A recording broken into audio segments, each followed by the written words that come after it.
नमस्कार दोस्तों, आज हम मौजूद हैं पीजी कॉलेज हमीरपुर यूपी में, जहां संस्कार टेक्नोलॉजी इंस्टीट्यूट द्वारा आयोजित टेक्निकल स्कॉलरशिप एग्जाम के टॉप छात्रों को सम्मानित किया जा रहा है।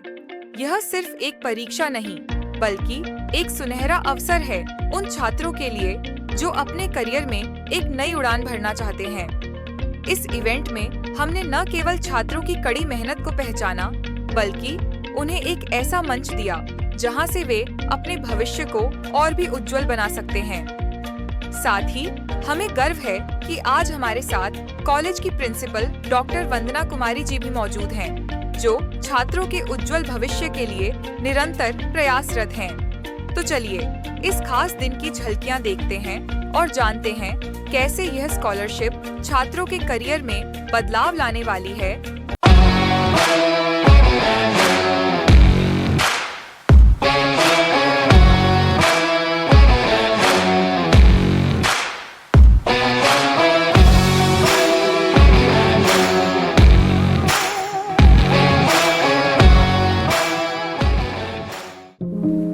नमस्कार मित्रों, आज मेरे साथ हैं पीजी कॉलेज कुछेछा की प्राचार्य जी डॉक्टर वंदना कुमारी।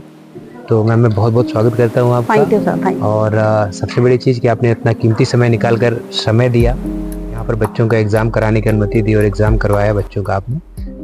तो कुछ अब इस में आपके बारे में भी कुछ हम जानना चाहते हैं। आप इतनी जगह, इस जगह पर आप हैं, तीन महाविद्यालयों के प्राचार्य हैं। तो ये मैम कैसे ये सफर तय किया? शुरुआत से हम जानना चाहेंगे आपका, जो स्टार्टिंग से किस तरह से आपने मेहनत की और यहाँ पर पहुंचे, ताकि आगे के जो बच्चे हैं इनके लिए कुछ एक उदाहरण पेश हो सके। जी सर, देखिए, मेरी जो एकेडमिक्स हुई है वो लखनऊ सेंट्रल स्कूल से हुई है। देन मैंने जो अपना ग्रेजुएशन कंप्लीट किया वो लखनऊ का बहुत ही प्रेस्टिजियस कॉलेज है, नवयुग कन्या महाविद्यालय राजेंद्र नगर में। वो लखनऊ का टॉप मोस्ट कॉलेज है, तो वहाँ फर्स्ट डिविजनर्स बच्चे ही लिए जाते हैं। और देन फिर मैंने अपना जो पीजी था वो लखनऊ यूनिवर्सिटी लखनऊ से किया। देन मैंने पीएचडी डॉक्टर प्रीति सिन्हा मैम के अंडर में करी। और मैंने इंटर कॉलेज में टॉप भी किया था अपने कॉलेज में। क्या बात है। हाँ जी। और sir, as far as the studies concern, मैं रोज 5 घंटे लगभग पढ़ती थी, जिसमें से 2 घंटे जो मेरे रहते थे वो फुल ऑन कंसंट्रेशन के रहते थे। और धीरे धीरे मैंने मेहनत करी। मेरे पिताजी भी चूंकि केंद्रीय विद्यालय में फिजिक्स के प्रोफेसर रहे हैं, तो उनके सानिध्य में मैंने अच्छे स्टडी मटेरियल्स बनाए। उनके थ्रू मैंने स्टडी करने की कोशिश करी और होपफुली मेरे academics level, graduation level, PG level, then PhD easily होती चली गई। फिर सर आया लोक सेवा आयोग का फॉर्म एज ए प्रोफेसरशिप के लिए। तो मैंने लोक सेवा आयोग से फॉर्म भरा। देन मैं इंटरव्यू देने गई। उस समय स्क्रीनिंग वगैरह नहीं चलती थी, तो डायरेक्ट इंटरव्यू से हो जाता था। तो हम इंटरव्यू देने के लिए गए सर, और वहाँ पर 5 सदस्यीय कमेटी बैठी हुई थी। उन्होंने मेरा इंटरव्यू लिया और मुझे उसी इंटरव्यू में उन्होंने कांग्रेचुलेशन कह दिया था। क्या बात है। उसी समय कह दिया था कि यू आर सिलेक्टेड। और ईश्वर की दया से मैंने उस इंटरव्यू में टॉप किया था सर, और मेरा फर्स्ट अटेम्प्ट में ही हो गया यहाँ पे, मतलब राजकीय महाविद्यालय में हो गया एज ए असिस्टेंट प्रोफेसर। उसके बाद मैं फिर एसोसिएट प्रोफेसर बनी। देन प्रिंसिपल हूँ मैं, और अभी मुझे हाल ही में करीब 1 हफ्ते हुए हैं मुझे 2 कॉलेज का भी प्राचार्य नियुक्त किया गया है, जिसमें से एक है राजकीय महाविद्यालय राठ और दूसरा है राजकीय महाविद्यालय घाटमपुर। और सर, यहाँ तक पहुँचने के लिए तो ऑब्वियस सी बात है कि मैंने बहुत हार्ड वर्क करी और कॉन्सेंट्रेट होकर पढ़ाई करी, कंसिस्टेंटली पढ़ाई करी। इसके वजह से मैं यहाँ तक आज आपके सामने हूँ एज ए प्रिंसिपल। मैम, यहाँ पे कब आपने ज्वाइन किया डिग्री कॉलेज? हाँ, मैंने यहाँ पे 2006 में ज्वाइन किया, जनवरी 2006 में, क्योंकि मेरी पहली नियुक्ति यहीं हुई थी, तो मैंने यहीं ज्वाइन किया। चूंकि ये पीजी था, परास्नातक था, तो मुझे यहाँ पे यूजी के साथ साथ पीजी का भी अनुभव हो रहा था। तो कंटिन्यू मैं यहीं पर अपनी सेवाएं दे रही हूँ। क्या कोई सब्जेक्ट भी आप देखती हैं स्पेशल? हाँ सर, मैंने पीएचडी संस्कृत से की हुई है। और मैं यहाँ पर यूजी के और पीजी के बच्चों को संस्कृत ही पढ़ाती हूँ। और इसके साथ साथ मेरा एमए इंग्लिश भी है सर। तो चूंकि यहाँ पे इंग्लिश के कोई भी प्रोफेसर नहीं है, तो मैं बच्चों को इंग्लिश की कक्षाएं भी दे देती हूँ। अभी कल मैं देख रहा था, शायद कोई रील आजकल तो बहुत पॉपुलर है, उसमें देखा मैंने कि संस्कृत से शायद 16 मतलब जितनी भाषाएं हैं सबका उद्गम संस्कृत से हुआ है। जी बिल्कुल सही सुना है आपने। और मैं आपको बता भी दूं संस्कृत के विषय में कि स्पेस तक जो भी भाषा एक्यूरेटली पहुंचती है वो संस्कृत ही है। यदि आप स्पेस में बात करें, कोई जैसे स्पेस में गया है अंतरिक्ष यात्री, हाँ नहीं एलियन से नहीं, जैसे कोई अंतरिक्ष यात्री स्पेस जेट से गया है ऊपर, यदि आप वहां तक मैसेज पहुंचाना चाहते हैं तो यदि आप इंग्लिश में पहुंचाएंगे तो ऊपर जाते जाते जो सब्जेक्ट है वो ऑब्जेक्ट बन जाता है, ऑब्जेक्ट है सब्जेक्ट बन जाता है, ऐसा होता है। तो जो प्रॉपर मैसेज है वो अंतरिक्ष तक पहुंच नहीं पाता। लेकिन आप संस्कृत में यदि स्पेस तक मैसेज पहुंचेंगे तो चाहे सब्जेक्ट पहले हो, चाहे ऑब्जेक्ट पहले हो, चाहे ऑब्जेक्ट पहले हो, चाहे सब्जेक्ट, उसका सबका अर्थ एक जैसा निकलता है।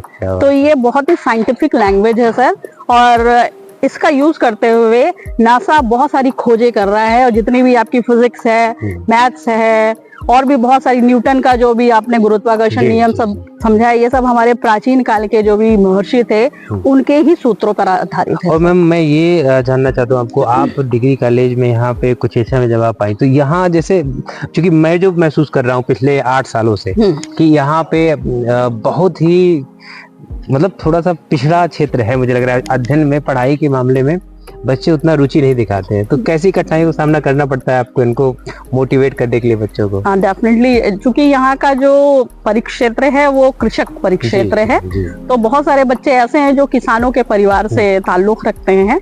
और आप समझ सकते हैं कि अभी आपने जैसा कहा कि ये पिछड़ा क्षेत्र है, तो यहाँ आर्थिक रूप से बहुत कमजोरी है। तो जब कभी भी हम बच्चों से पढ़ाई की लिखाई की बात करते हैं तो कहते हैं मैडम हम किसी दूसरे शहर में जाके कमाई करते हैं, क्योंकि हमारे पास कमाई के साधन नहीं है। अब जब कमाई के साधन नहीं होंगे, पैसे नहीं होंगे, तो वो फीस देने में भी कभी कभी अक्षम हो जाते हैं। तो मैंने बहुत कोशिश करी कि कई सारे जो गरीब बच्चे उनकी फीस देने की, मैंने पिछले 10-15 सालों से मैं कई ऐसे गरीब बच्चों की फीस दे रही हूँ जो ब्रिलियंट हैं, जस्ट बिकॉज कि वो उनके पास पैसे नहीं है, वो पढ़ नहीं पा रहे। तो मैंने कोशिश करी कि उनकी फीस मैं दे सकूं। और बाकी हमारी जो राज्य सरकार है वो छात्रवृत्ति की व्यवस्था करती है, तो उनसे उनकी फीस भी मिल जाती है। इसके साथ साथ बच्चे यहाँ इसलिए नहीं आते हैं सर क्योंकि यहाँ पे कन्वेंस की प्रॉब्लम है। हाँ, कन्वेंस की मैंने राज्य सरकार से, हमारी जो निदेशालय है वहाँ पे कई सारे पत्र भी लिखने की कोशिश करी कि हमें कुछ बसेस प्रोवाइड करा दिए जाएं, या जो भी राज्य पढ़ने वाली बसेस हैं परिवहन में, उसमें पासेस दिखाकर बच्चों को यहाँ तक आने दिया जाए, जिससे कि हमारी जो छात्र पढ़ने वाले बच्चों की संख्या है वो मेंटेन रह सके। हाँ थोड़ी सी समस्याएं हैं सर, लेकिन मैं बहुत बहुत तारीफ करना चाहूंगी हमारे कॉलेज की भी, हमारे स्टाफ की भी, बच्चों की भी, कि इतनी सीमित संसाधन में हमारे बहुत सारे बच्चे आईएफएस हैं, एक आध बच्चे आईएएस बने हैं, पीसीएस बने हैं, और बहुत सारे बच्चे टीचर्स हैं। कोई एक बच्चा कुछ आपको मेमोरी में है जो इस समय कहीं पर कार्यरत हो? आईएफएस हैं ब्रह्मदेव, मिस्टर ब्रह्मदेव कहाँ पर है? मिस्टर ब्रह्मदेव हैं, इस समय ये पोस्टेड है शायद कैलिफोर्निया अमेरिका में है इस समय। बहुत बढ़िया, बहुत बढ़िया। अभी एक हमारे बच्चा विकास शुक्ला है, उसने अभी जापान जाके उसने स्कॉलरशिप गेन करी है और वहाँ पीएचडी कर रहा है। बहुत बढ़िया, बहुत बढ़िया। बस ये देखिए आप लोगों का मेन चीज गाइडेंस। अभी मैंने जब तक आपसे मैं नहीं मिला था तो थोड़ा सा मैं शायद, देखिए क्या होता है फोन पे वार्तालाप एक अलग होती है, अब आपसे फेस टू फेस जब मिल रहे हैं तब समझ में आ रहा है कि कितना आप प्रयास कर रही हैं किस तरह से। और आपसे मिल करके बड़ा अच्छा लगा, हमें बहुत ही अच्छा लगा कि जिस तरह से बच्चों को आपने कैसे वहाँ पे बिल्कुल एज ए फ्रेंड, छोटी बहनों की तरह बिल्कुल आप उन्हें ट्रीट कर रहे हैं, छोटे भाइयों की तरह। हाँ। तो ये मैम बहुत कम देखा जाता है ऐसा। क्योंकि डिग्री कॉलेज में जब प्रिंसिपल होते हैं तो मुझे नहीं लगता कि इस तरह से जितना आप वो करके चलती है, कोऑपरेट करके, और स्टाफ को बिल्कुल आपने परिवार बना रखा है। मैंने देखा वहाँ पे कि आप बिल्कुल परिवार की तरह बना रखा है कि नहीं बैठिए, मतलब बिल्कुल परिवार की तरह आपने बना रखा है। बहुत अच्छी चीज है मैम। ये डिसिप्लिन मेंटेन करने में यहाँ समस्या तो आई होगी जिस तरह से।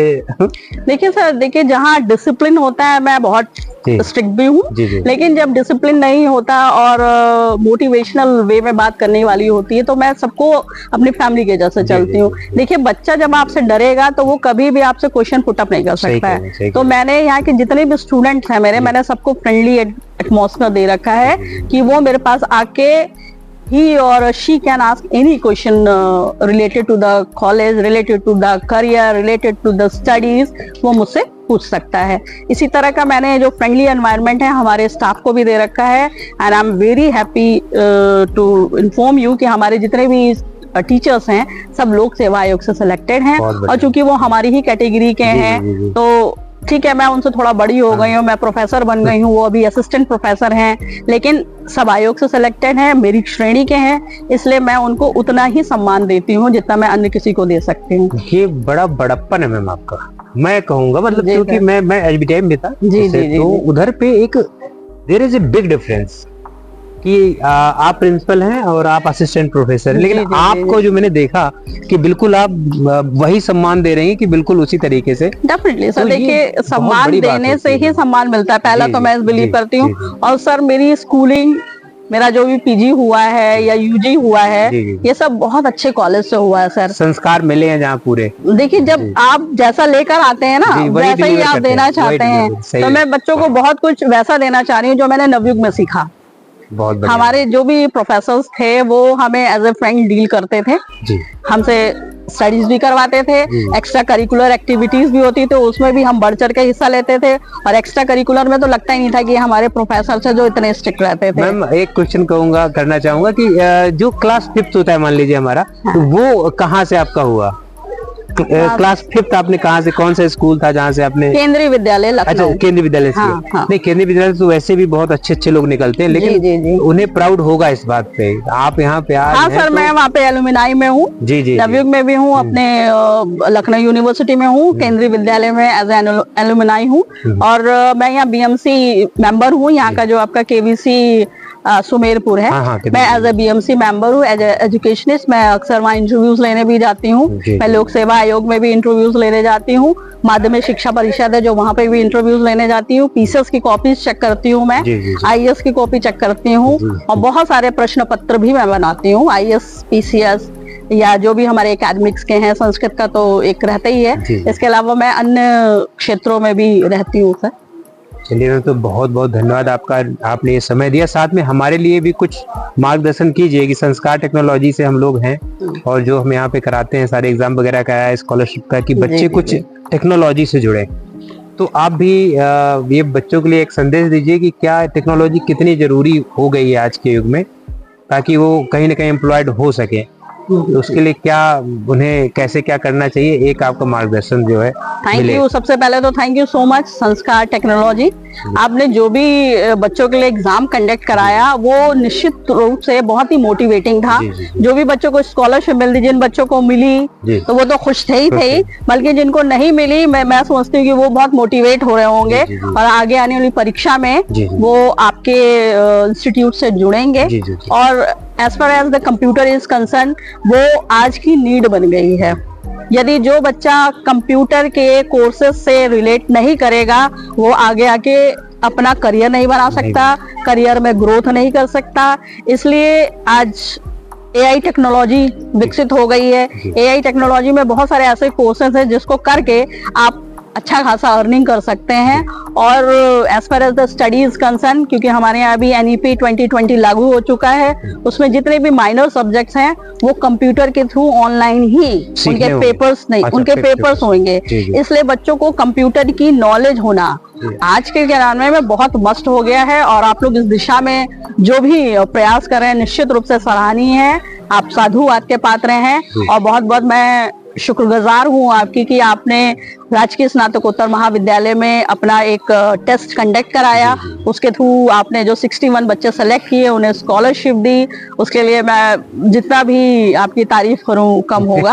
और मैं आगे भी चाहूंगी कि आप कुछ परीक्षाएं कंडक्ट कराएं, हमारे बच्चों को लीजिए, इनको स्कॉलरशिप दीजिए, और कंप्यूटर से रिलेटेड आपके जो भी प्रोग्राम चलते हैं उन बच्चों के इंटरेस्ट के अनुसार वो जो भी करना चाहें उनमें आप उनको एडमिशन दीजिए, मोटिवेशन दीजिए। पैसों की कोई कमी हो तो आप मुझसे संपर्क कर सकते हैं। आपने बस ये कह दिया ना, तो हम बस यही चाहते हैं आपका सहयोग बना रहे, हम चाहते हैं कि हर बच्चा मैम कंप्यूटर से जुड़े जी आगे, क्योंकि पूरा समय कंप्यूटर का है हर जगह समझ। जी जी जी बच्चे ने अगर 1 साल का भी कोर्स कर लिया है ना मैम, तो वो एम्प्लॉयड हो जाता है। हाँ 100%, मतलब इजीली, वेरी बिल्कुल इजीली। बिल्कुल।